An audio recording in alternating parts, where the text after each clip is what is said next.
Nos supermercados, os produtos são classificados e dispostos de acordo com as necessidades dos consumidores. Mas os seres vivos e sua enorme diversidade há muito tempo são preocupação do ser humano. Preocupação para classificá-los. É um pouco disso que veremos hoje.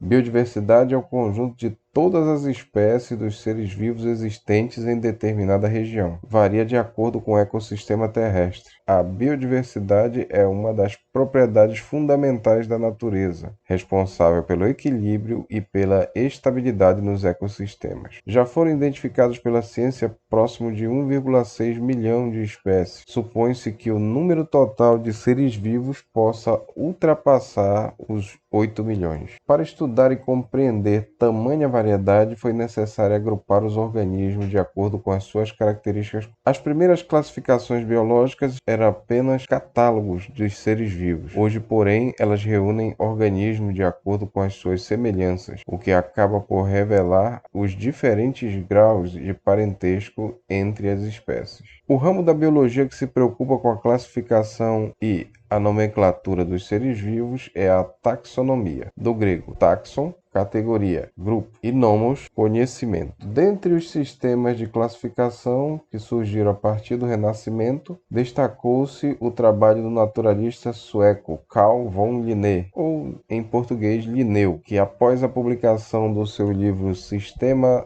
Naturae serviu como base para o que utilizamos até hoje. Classificar é agrupar coisas de acordo com as suas semelhanças e diferenças. Por exemplo, pode-se classificar botões agrupando-os de acordo com os diversos critérios: a cor, tamanho, o tipo de material utilizado na sua fabricação, dentre outros. Critérios de classificação. A semelhança entre os organismos é o ponto inicial para todas as classificações, mas é necessário escolher características importantes, pois muitas semelhanças são apenas superficiais, por isso são inadequadas à classificação. O meio em que o organismo utiliza para a sua locomoção, por exemplo, não pode ser usado como critério principal de classificação, porque existem animais aéreos tão díspares que não é possível agrupá-los no mesmo grupo. Por exemplo, uma abelha, um morcego e um pombo. Apesar de serem seres que voam, não se pode dizer que pertencem ao mesmo grupo, dado ser a abelha um artrópode, um inseto, o morcego um mamífero quiróptero, um mamífero voador, e o pombo uma ave, mas em nada estes três seres têm de similaridade que os agrupem em um somente grupo biológico. O filósofo grego Aristóteles, ao qual atribui-se a primeira tentativa de classificação dos seres vivos, trabalhou principalmente com animais. Classificou várias centenas de espécies. Ele dividia os animais em dois grandes grupos: animais com sangue e animais sem sangue. O sistema de Linneu possuía como critério fundamental a classificação dentro do plano corporal, isto é, observando a estrutura e anatomia dos seres vivos. Por isso, foi considerado o primeiro sistema de classificação natural. Atualmente, a classificação dos seres vivos, além das semelhanças estruturais, observa as características microscópicas, as semelhanças bioquímicas e, o mais importante, as características genéticas dos seres vivos. Classificação dos seres vivos e evolução biológica. Para Linneu, o número de espécies era fixo, tendo sido definido por Deus no momento da criação. Embora Linneu conhecesse os fósseis, ele acreditava que eram simplesmente a evidência de espécies criadas no início dos tempos e que haviam sido extintas. Por isso, seu sistema de classificação não conseguiu estabelecer um grau de parentesco com essas espécies extintas com as espécies atuais. A partir dos trabalhos de Darwin e Wallace, a maioria dos cientistas da atualidade passou a acreditar que todos os seres vivos descendem de um ancestral comum, que surgiu há aproximadamente 3 bilhões de anos. Durante esse período, ocorreram diversificações que levaram a uma enorme variedade de seres, chegando até os seres atuais. O processo pelo qual as espécies de seres vivos se modificam e se diversificam no decorrer do tempo é chamado de evolução biológica. A classificação e organização dos seres vivos em categorias hierárquicas reflete as suas relações de parentesco evolutivo. Portanto, espécies de um mesmo gênero são mais aparentadas entre si do que espécies de outros gêneros. Da mesma forma que organismos pertencentes a uma mesma ordem são mais aparentados entre si do que organismos de outras ordens, e assim por diante. As categorias taxonômicas são as seguintes: a mais abrangente, reino. Em seguida, filo, classe, ordem, família, gênero e a unidade, espécie. O reino animal compreende vários filos. Vamos aqui exemplificar utilizando o cachorro, o cão doméstico, para observar dentro de uma classificação dos seres vivos. O reino animal compreende vários filos, entre ele o dos cordados. Na figura vemos uma barata colocada entre todos os animais: cão, lobo, raposo, urso, homem, o sapo, a assídia, que também é um animal, e a barata. Nós vemos aqui que poderíamos incluir mais, mas todos esses são listados como animais. Observando aqui a segunda linha, teremos o filo dos cordados. O que aconteceu? A barata foi retirada. A barata não faz parte do filo dos cordados, pois trata-se de um invertebrado, como se diz artificialmente. Na verdade, a barata é um artrópode, um inseto, não pode fazer parte do filo dos cordados. Dentro do filo dos cordados, nós temos o subfilo vertebrata, seres que têm uma coluna vertebral. Veja que a assídia foi retirada daí. Na sequência, nós vamos apenas escolher os mamíferos, e o sapo, por não ser mamífero, é um anfíbio, ele foi retirado. Na sequência, nós vamos observar a ordem dos carnívoros.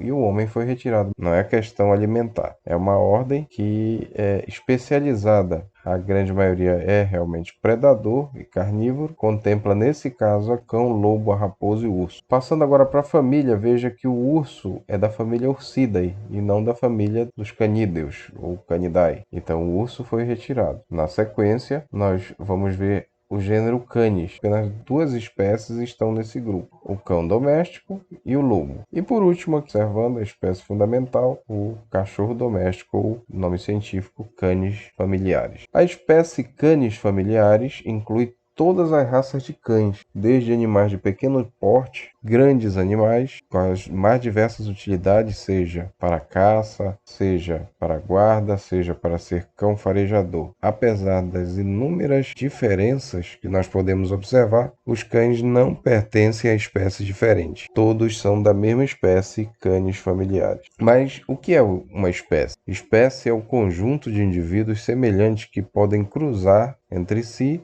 naturalmente, ou seja, em ambiente natural, gerando descendentes férteis. Mas somente na natureza? Sim, somente na natureza é que uma espécie produz seus descendentes férteis. Mas existem situações em que espécies diferentes cruzam e produzem um indivíduo diferente, um indivíduo que não existe na natureza. Por exemplo, o leotigres, que é o cruzamento de leões com tigresas. Nós temos burro ou mula, e existem outros exemplos. A nomenclatura binominal. Nomenclatura binominal é um dos grandes feitos do Linneu. Ele associou a nomenclatura à classificação. Utilizou para isso uma língua morta, o latim. Então os termos ou são escritos em latim ou são latinizados. Nós temos nomes muito conhecidos, como por exemplo o Homo sapiens, que é o ser humano, ou Canis familiaris, que nós já mostramos que é o cão doméstico. Mas alguns, como o açaí, Terpe oleracea,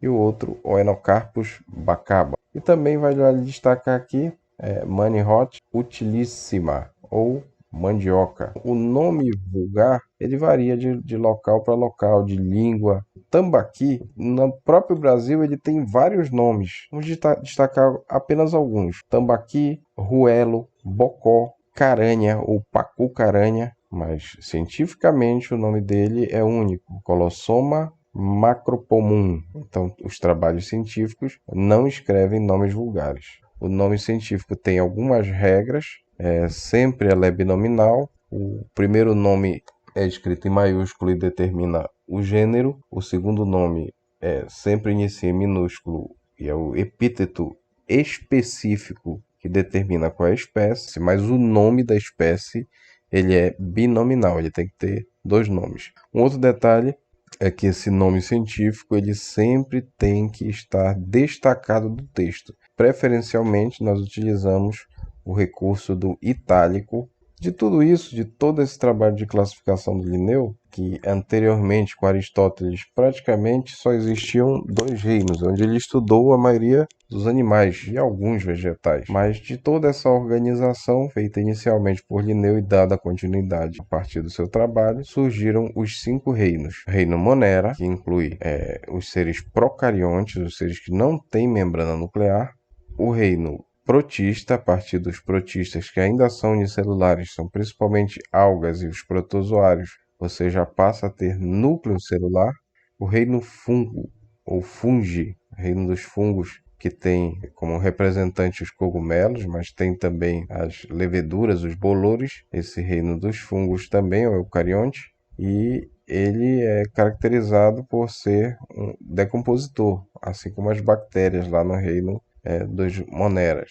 Nós temos o reino Plantae, que são seres clorofilados, assim como são clorofilados também as cianobactérias lá no Monera, clorofilados também as algas eucariotas que estão aqui no reino protista. O reino das plantas inclui desde plantas primitivas, como as briófitas e as pteridófitas, musgos e samambaias, até as grandes plantas que nós conhecemos, principalmente as angiospermas e gimnospermas. E o grupo dos animais, que vai das esponjas do mar até seres evoluídos como nós, seres humanos, fazemos parte desse mesmo grupo, o grupo dos animais.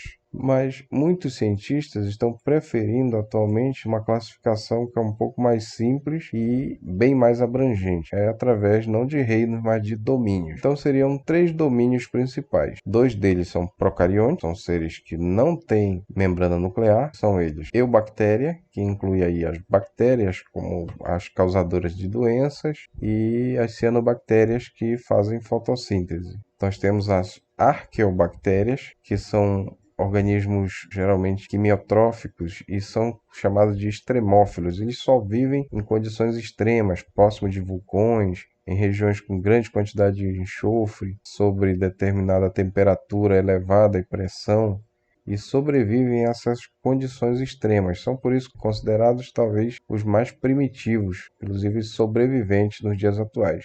E o eucária inclui todos os eucariotos, todos os que possuem membrana nuclear, que aí se inclui anteriormente chamado de protistas, que inclui protozoários e algas eucariotas, clorofiladas, os fungos, bolores e leveduras no reino fungi, do antigo reino fungi, estariam dentro do domínio eucária, o plantae, que vai desde as algas filamentosas passando por plantas primitivas e plantas mais evoluídas, e o grupo animalia, o animal, o grupo mais evoluído. Muito bem, nós temos um material de leitura que complementa este vídeo e temos ainda os exercícios cujo link está disposto na descrição do vídeo. Bom estudo para todos!